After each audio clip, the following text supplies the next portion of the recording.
Nilai pi adalah sebuah konstanta matematika yang nantinya mewakili semacam rasio antara suatu keliling lingkaran dengan diameternya dalam bentuk matematis seperti pi sama dengan keliling lingkaran dibagikan sama diameter si lingkarannya ini tadi.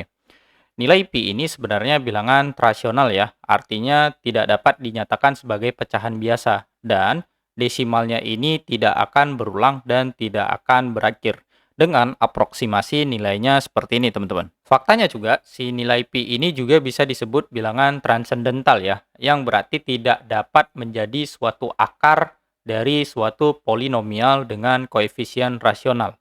Sebenarnya faktanya kita tidak bisa dalam tanda kutip di sini membuktikan nilai eksak pi secara langsung. Karena nilai pi ini adalah konstanta yang didefinisikan dari suatu geometri.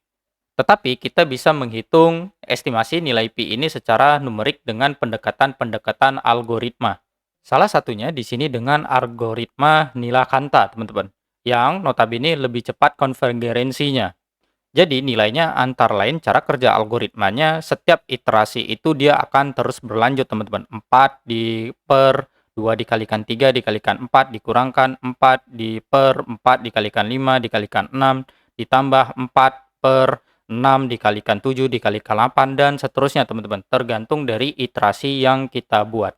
Kita juga bisa mengimplementasikannya algoritma dari si Nilakanta ini ke dalam bahasa pemrograman Python teman-teman.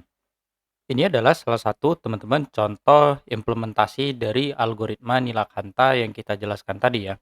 Jadi kita membuat sebuah fungsi dari si aproksimasi dari nilai pi.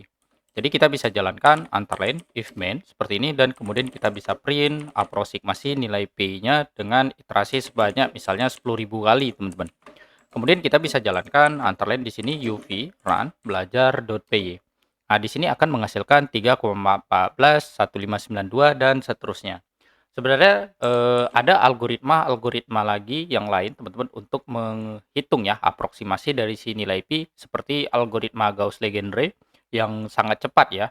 Dan juga ada juga yaitu metode dengan Monte Carlo teman-teman dengan simulasi acak atau dengan algoritma Dereta hingga atau bisa dibilang algoritma Leibniz teman-teman. Jadi bisa kita bilang bahwasanya pi ini adalah konstanta matematika yang didefinisikan sebagai rasio keliling dan diameter lingkaran ya.